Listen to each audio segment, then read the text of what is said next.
Now we will be talking about understanding violence in a family context. We'll see what are the learning objectives of this particular session. So the learning objectives include to understanding the type of violence in the context of family and couple, to understand various contributing factors of violence between couple, ecological model of intimate partner violence, social factors, individual specific contributing factors, feministic principles of violence against women. We'll see in detail what is understanding violence in a family context means. If we look at the diagram here, we can see violence as a continuum. So it starts from disagreement and how it reaches to conflict and how it reaches to violence from that. It is not that all disagreements or all conflicts will reach to violence or abuse, but there are chances that it can reach there from a mild disagreement. So, what is disagreement basically? Disagreement is basically to have a different opinion about something. It is just that, your partner has one opinion about a thing and the other partner has some other opinion. It's just that two different opinions are there on the same thing. That is basically what disagreement means. And when it comes to conflict, it means that there is a disagreement and some arguments are happening. So it is more vocal in nature when it comes to conflicts. So conflicts are arguments with disagreements. So now we'll see what are the types of violence that is present among a couple. So we will see there is physical violence involved, there is emotional violence, there is sexual violence and controlling behaviors. So these are commonly seen among a couple. Factors contributing to violence between couples. So here we will see what are the major reasons or major contributing factors to violence between the couple. As you can see, this is an ecological model of intimate partner violence, which is proposed by Hayes in 1998. This is called the nested ecological model. Here you can see how, from a larger social perspective, how the belief systems or how the things in the community is shaped, and when it in the relationship purview and in an individual, how is the social beliefs influencing in all the other areas. So let's start from the social ideologies or views. So here it is mentioned that norms granting control over female behavior, which is referred to as patriarchy. We'll see more about it in the coming slides. Acceptance of violence as a way to resolve conflicts. So the normalizing nature of the society about violence. So it is normal to, end up being violent to resolve a conflict. It is okay to be violent because it is something that needs to be sorted. So be violent, you beat the other person and then you just resolve the situation. Notion of masculinity linked to dominance, honor, or aggression. So this refers to the concept of toxic masculinity, which we'll see later, and then rigid gender roles. So all these are the social constructions that is existing and it is contributing to the violence against women. On a community level, what are the contributing factors? Poverty, low socioeconomic status, unemployment. So all these three are very stressful situations. And when you are in a community that is affected by all three these factors, this can contribute to violence. Associating with delinquent peers, where there is a lot of learning that is happening from the society. So if you are associating with delinquent peers, it is very it's a high chance that you learn a lot of these behaviors, some violent behavior from the delinquent peers, and then you might also exhibit these behaviors in your family. So that is also a contributing factor. Isolation of women and family, so neglecting the women or leaving the women, these are all kinds of violence against women. This is also a contributing factor.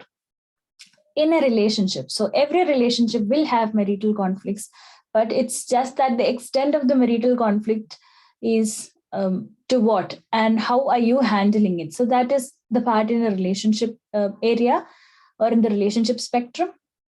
Then again, when it comes to relationship, it is normally considered that men in the family, they will control the wealth and they will be the decision makers of the family. So this is something that is coming from a patriarchal belief. Again, when it comes to an individual factor, so when it all narrows down to an individual, it is a contributing factor that the person is a male. The person has witnessed violence as a child. The person had an absent or a rejecting father. The person might not have had a father figure, or the father figure he had was not very loving and caring, but very abusive in nature. So, being abused as a child, being child abuse involves neglect also. So, if the child was not given protection and care by any of the family members, that is also child abuse. So, then again, substance use. So, substance use of the individual, what age it started, and due to what all reasons it started, all this different spectrums can cause um, violence or intimate partner violence. So this is the ecological model. This is what the model explains. Now we'll see some of the social factors in detail. So the social factors that we are mentioning here is about patriarchy, gender roles, power imbalance, and toxic masculinity. What is patriarchy? Patriarchy is a belief system of the society, and it is focused on gender. Just because you are a particular gender, you are supposed to do certain things in a certain way. So it is a belief system. It is very much carved into the society, and it is basically focusing on gender. Men have more power than women. So this belief system. As part of this belief system, everybody believes that men are at a higher stand compared to women, and they have more power. This is one of the belief system involved in the patriarchy. Specific gender roles. So gender roles are also part of patriarchy, which comes from the above mentioned belief that men have more power. So men will take certain roles that that are more hazardous in nature, or maybe that gives out that they are the face of the family. And then women are supposed to be like, in the house, within the kitchen, doing their own household chores within the four walls of the house. And mostly all the gender roles are constructed in that way, where men are more outgoing in nature, that they go out, they hunt, or they'll work, they'll get the money, they'll take care of you. Your household things will be communicated to the society by the man. So that bridging is basically done by man, and everything inside the house is done by the woman. So that is also a specific gender role that is coming from a patriarchal belief system. Families passing the assigned gender roles to the next generation. To explain this a little bit, if we see in a family a lot of, let's take the example of a family with a daughter and a son. So how will they be trained? The mothers will teach the girls the cooking or the cleaning and all those household chores, while all the fathers will teach the sons about what, how to earn more, some investment, some, being the head, taking responsibility, decision making. So that is where they are trained, especially the boys. And when it comes to girls, you are trained to do the household chores. That itself is a gender role assigning from the family side.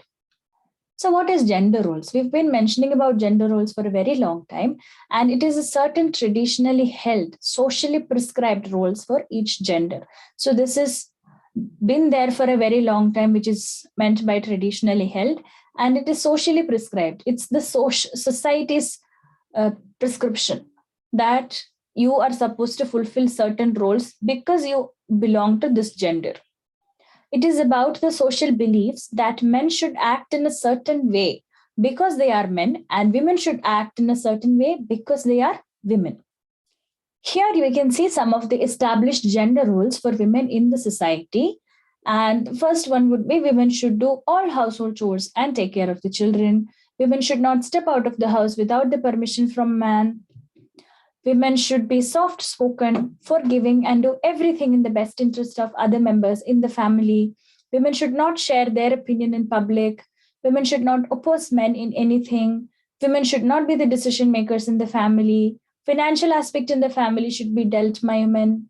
So all these roles that tells that a woman to do certain things, that tells a man to do certain things, these are the socially prescribed roles for each gender that we have mentioned. So this is some examples of the gender role that exist in the society. There are way more gender role specifications that you can see. It's very simple. It's I think it's as small as assigning the color blue to denote man, and to assigning the color pink to denote femininity. So it starts from there. It's from that minute point. Now we'll see the concept of power imbalance. So, in every relationship or in any kind of intimate partner relationship, there is power and control involved. And because of the patriarchal belief system, this power is mostly concentrated in the hands of the man. And with this power, he is able to control the other gender. There is no equal distribution here. The power is concentrated on the hands of a man, and with that power, he is controlling his partner. That is what a power imbalance means. And men dominates women in families, that they take decision and exert power that can cause disadvantages to the partner as well as for their relationship. So most of the time what happens is like, in many families we have seen the fathers or the decision makers in the family, who are mostly men, they'll take decision, they'll tell the decision to the wife, and they'll force them to obey the decision. So what happens here is that the decision that is taken by the husband is not in a democratic way. It is his own decision. He has not discussed about the problem or what to do with the spouse. He has just taken a decision, and maybe the decision might cause trouble or might not be very fruitful for the family or for the relationship, but he will force the women in the family to follow it. This is a good example of the power imbalance, where the unequal distribution of power when it comes to decision making can be seen here. Another concept that comes in social factors is toxic masculinity. So this is a harmful concept of masculinity that gives a significant importance of manliness. So in a society, it is considered that if you have to be manly, then you have to be physically really strong, and then you should not express any emotion, or you should be emotionless, and then you should be enough to take care of yourself, that nobody you should not be depending on anybody else. Everybody should be depending on you, and then you are the dominating person, that whatever you say is the end of that conversation or end of those things, and then you have to exhibit some kind of sexual virility to be a man. So these are very toxic concepts of masculinity that is existing in the society. On the other hand, what can manliness be? Manliness can also be respecting the other gender, also be respecting the boundaries of the other person. It can also be respecting about a woman's decision, or being democratic in decisions making, equal power distribution. That can also be manliness, but or that can be manliness. Here, what happens? The social perception of masculinity itself is so toxic that it has to be based on that dominance, that power, where men are more strong compared to women. Now we'll see what are the general attitudes of family towards women facing violence. So how is family's attitude contributing to the intimate partner violence? So we have 3 points here. First one is protecting the honor of the family. So what happens here? It is a belief that the honor of the family will be affected if the information about violence in the family goes outside. So it is the woman's duty to accept all the violence from the husband and to protect the honor of the family. So this is one attitude that is actually a contributing factor for intimate partner violence. Families that condone violence. Acceptance of violence is a method of regulating family. A lot of the families have normalized this violent behavior to control other family members. This is also a reason for IPV among couples. Stigma towards divorce. Belief and attitude that divorced women brings disgrace to the family. So again, a lot of stigma is involved around divorce, where they think that a divorced daughter is bringing disgrace to the family. She gives a very wrong idea. The mother has not raised her well, the father has not trained her well to do the things at the husband's family, and the husband has dumped her because she is not good, because she's not coming from a good family. Again, it is very much connected to the honor part. Now we'll look into the individual specific contributing factors of violence between couple. So what are the specific factors with respect to an individual which may contribute to the violence between a couple. So the first contributing factor itself would be the mental health of the perpetrator. If there is a presence of mental disorders, namely depression, anxiety, or any severe mental illness, it can contribute to IPV. Substance use, if there is any substance use of that can be seen in the perpetrator, it can contribute. Personality disorders, that also is a contributing factor. A personality disorder is a pattern or a way of thinking and feeling and behaving which is deviant from the expectations of the culture, which is causing distress or causing problems in the functioning of the individual, in the society, in the family, or in any other area. And then this is a pattern that lasts for a very long time. Okay, so this is what basically personality disorder is. We have mentioned 4 different types of personality disorder here, which is commonly seen in perpetrators. The first one we are going to talk about is antisocial personality disorder. This is characterized by total disregard for others' needs and feelings, aggression, engaging in violent behavior, recurring violations of the law, lack of remorse for behavior. So you can see these kind of personality traits with serial killers or any other murderers or people who are thieves or people who are in conflict with law. They mostly have antisocial personality disorder. Paranoid personality disorder. So paranoid personality disorder in the context of a couple is that they will always have distrust. They will not trust the partner. They will be suspicious towards the partner. And the suspicions are unjustified. There is nothing to justify the suspicions. On the basis of this, I'm suspecting. They will not have anything to reason out that suspicion. And they will constantly doubt that the spouse is unfaithful.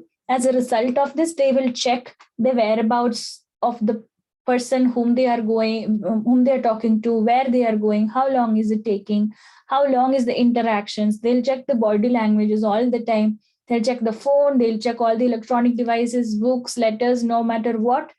They will constantly have the suspicion about their partner. Third type is emotionally unstable personality disorder. So as the name mentions, there is some problem with instability with their emotions. There is inappropriate, intense anger, and there is this frequent losing of temper. They will be bitter, they'll have physical fights. So there is this explosion that happens mostly in terms of anger. They'll get very angry, they might throw things at each other, they might say inappropriate things.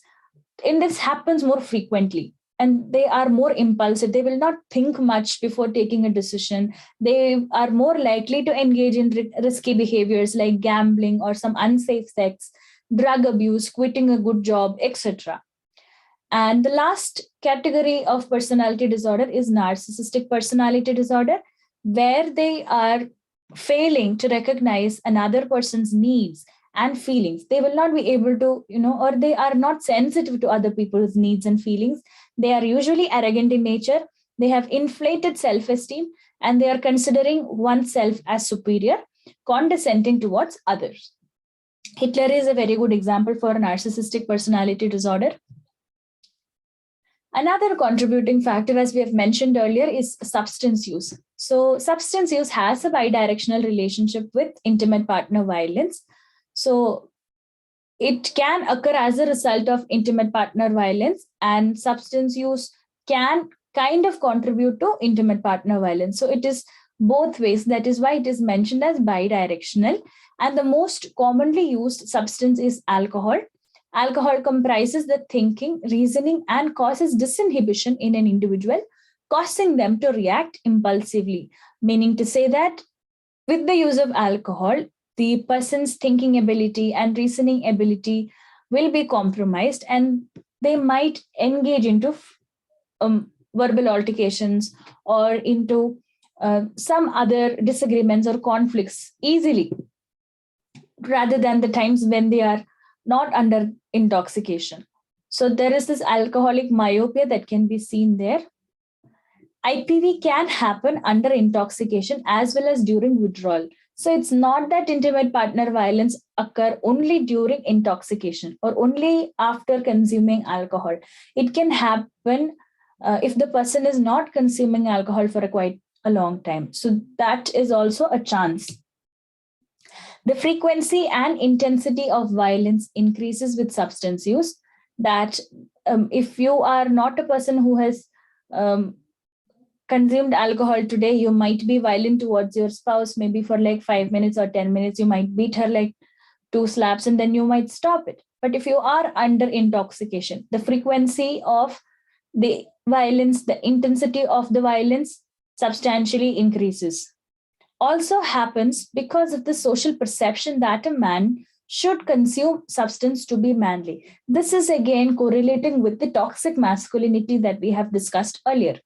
So the society has this thought that if you are a man, then he should consume a little bit of alcohol. So the society is saying that a man is manly only if he takes substances, only if he drinks, only if he takes pan parag, or only if he smokes. So that's the social perception, and that is also a contributing factor. Often, substance used by men and resulting violence is culturally and socially accepted. Again, this is the normalizing of this violent behavior after substance use. In most of the families, there is this notion that it is normal for the husband to come drunk and then beat the wife, and it is okay. That happens everywhere. So they are normalizing that behavior. That is also a contributing factor for IPV. Now we'll see what feminism is. Feminism is about all genders having equal rights and opportunities. It is about respecting a woman's experiences, identities, knowledge, and strength, and striving to empower all women to realize their full rights. So, what happens with feminism is that it is a concept that has evolved based on equality of all genders. It is not that women are more prominent or men are more prominent. Feminism says that irrespective of gender backgrounds, everybody has equal rights and opportunities.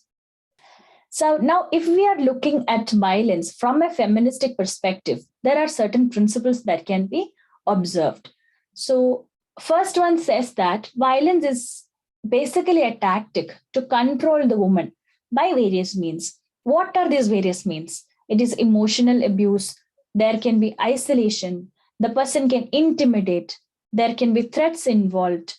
Economical abuse can be seen. Sexual abuse might be seen. Physical abuse might be present. And then they can use some cultural norms to dominate their woman. So this is a tactic to control, is what feministic perspective says. Again, all abusive behaviors are intentional in nature. It is not a result of uncontrolled anger or of impulsivity. It's not that they could not control their emotion and they became angry. It's just an intentional act. It is not unintentional, is what feministic principle says about violence. The third principle is that even there are some feelings of anger, frustration, hostility, and insecurity which do not cause a person to be violent. It's not that the emotions that is causing the person to be violent. The person might get violent or might get these feelings of anger or frustration in the outside world also, in the outside environment where he's at the job or where he's at the supermarket. He is not getting violent there. Because he is getting angry or and frustrated at home doesn't mean that he can be violent. It's not the ability to control the emotion that stops violence. So the fourth point says that minimizing, denying, and blaming others of one's act of violence is an attempt to avoid taking responsibility for one's behavior. So if a person is not taking the responsibility of his violent behavior, if a person is saying that I have beaten you only because you did not do these things, so there the person is denying that that violent behavior is something wrong that has happened from me and I am responsible for that behavior. The responsibility is not taken there. Instead, he is blaming the person, blaming the victim, that you are not good enough because you have not done things properly. That is why this has come from me. So I am not the problem, you are the problem. If such kind of And violence is a way of controlling the other person using this means also, according to feministic principles. Negative effects. So the use of abusive tactics often gets the abuser what he wants. It has negative impacts on him, the woman he abuses, his children, and his relationship with family and friends. Even though the abuser is able to get what he wants, he might be getting whatever he wants by the use of abusive tactics. But how negatively is it impacting him? He will have a woman who is his partner, who's scared all the time, who's not trusting him, who's not in a love relationship. That relationship is purely based on fear. It's not based on the grounds of trust. It's not based on the grounds of love or in the mutual trust, respect. It's fear that the woman feels towards the man. It's same with the children also. It's not a very warm relationship that is formed with his children. The children are also scared. The children are also worried. It's not a positive relationship that he has with his family. And the relationship with his extended relatives, or maybe to his friends or to his society, it is all disrupted. It is all negatively impacted. And it is always possible to achieve non-violent relationships that are based on equality. Then again, achievement of a relationship that is not violent is possible, is what the feministic principle says. So these are the major concepts that we wanted to discuss. Thank you.